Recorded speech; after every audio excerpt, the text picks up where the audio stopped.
Sir, నాకు కేంద్ర నిఘా వర్గాలు చెప్పినటువంటి సమాచారం, నాకున్న సమాచారం ఏంటంటే పవన్ కళ్యాణ్ గారు, చంద్రబాబు నాయుడు గారు నిన్న కూర్చున్న మాటలు ఏంటంటే, ఉగాదికి మా అబ్బాయిని ఎక్కిచ్చేద్దాం, అబ్బాయి ఆల్రెడీ మోడీ మనకు చెప్పేశాడు, అక్కడ నితీష్కి అయిపోయింది, నన్ను కూడా తప్పుకోమంటున్నాడు, మా అబ్బాయిని ఎక్కిచ్చేద్దాం, మా అబ్బాయితో సర్దుకుని మా అబ్బాయి కింద పనిచేస్తావా, మన ఇద్దరం కలిసి ఢిల్లీ ప్యాకప్పా ఏంటని మాట్లాడుకున్నారని నాకు కేంద్ర నిఘా వర్గాలు నాకు చెప్పినాయి.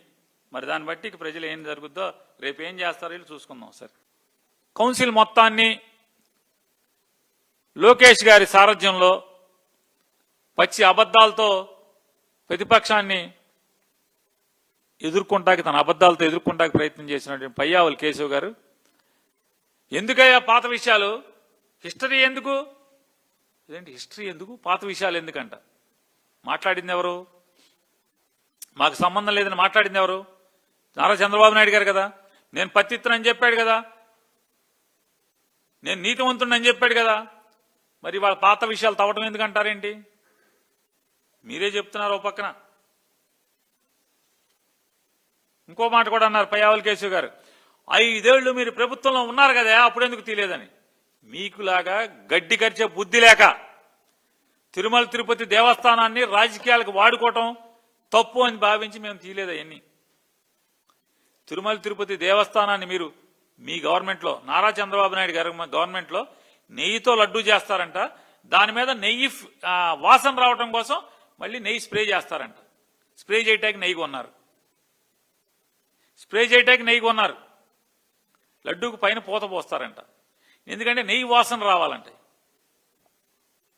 ఓరు మీ అసాధ్యం గోలా, నేతితో లడ్డూ చేసి నెయ్యి వాసన రావడం కోసం స్ప్రే చేస్తారా అంటే ఏంటి, దాంట్లో నెయ్యి కాదనేగా. ఇప్పుడు ఏమనంటే పాత ఎందుకు తవ్వుతారంటున్నాడు. పాతవి తవ్వటం ఏంటి, వాస్తవాలు చెప్తుంటే. పాతవి అయితే వాస్తవాలు కాదా, పాతవి కూడా వాస్తవాలే కదా, వాటిని ఎదుర్కొనే దమ్ము లేక మీరెందుకు అప్పుడు తీయలేదంటాడు. ఎస్, మాకు తెలిసిన తిరుమల తిరుపతి దేవస్థానం యొక్క ప్రతిష్టని, బ్రాండింగ్ని, ఆ పవిత్రతని తప్పు రాజకీయాలు చేయడం అనే మేము అన్నీ మూసు కూర్చున్నాం. మీ పాపాలు తెలిసినా కూడా సరే అయిపోయినాయి. దేవుడిని ఎందుకు బజార్లో అలర చేయటం, దేవుడి విషయాలను ఎందుకో అయిపోయిందని వాళ్ళు మన సరిదిద్దటానికి ఏముందో లేదు కదా. భక్తుల మనోభావాలను ఎందుకు దెబ్బతీయాలి,